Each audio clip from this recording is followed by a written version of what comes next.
I don't approve matched energy. When I worked for a hospital many years ago, there was a coworker who was disabled after a long-term illness as a child and wore leg braces to walk. Think cerebral palsy, but that wasn't what the illness actually was. Because of this, people treated her like a delicate flower no matter how rude, brash, crass or hateful she was with the things she said, as she felt her disability protected her.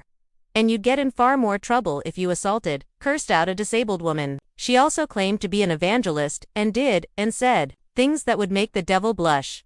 She had it bad trying to tell people how to live their lives in a godly way, and she acted as the so-called moral police for the younger people, or so she thought. She told all of her business at work, her issues with her eldest son, the younger son trying to be a thug, but her pride and joy was her only daughter, who could do no wrong. Well, this daughter decided to get pregnant while being unmarried and still living in her mother's house. The kid's dad was a deadbeat who did absolutely nothing for the little girl.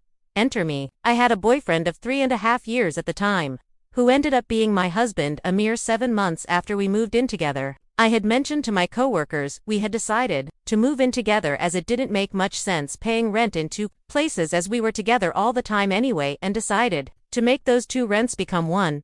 Immediately, the fake evangelist starts in. She stated in this tone of voice that she didn't approve of me moving in with any man who wasn't my husband, as if she were my mother, and that premarital sex was a sin before God.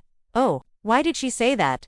I turned around and had to remind her, ma'am, your unmarried pregnant daughter is in your house right now on welfare with no baby daddy in sight, and your eldest son is not your husband's. As a matter of fact, he was the kid of a high school boyfriend who left your ass before he was born, and correct me if I'm wrong, but you married your younger son's dad 2 years after he was born. Meanwhile, I'm in my apartment with my guy where I pay the cost to be the boss. Perhaps the advice you're trying to give me you should have given to your daughter, and you should have taken it as well. Whole lot of premarital sex going on, wasn't it? She looked like she wanted to cry, but she never said another word about my relationship again. When we did get married, she nodded her congrats but refused to utter another word to me again. Oh, and her daughter is on kid number 4 by 4 different guys and still living with her mother. Only one dad pays child support. Meanwhile, I just celebrated 15 years of marriage to my husband and we have one daughter. I got the ring before the kid. I approve of that.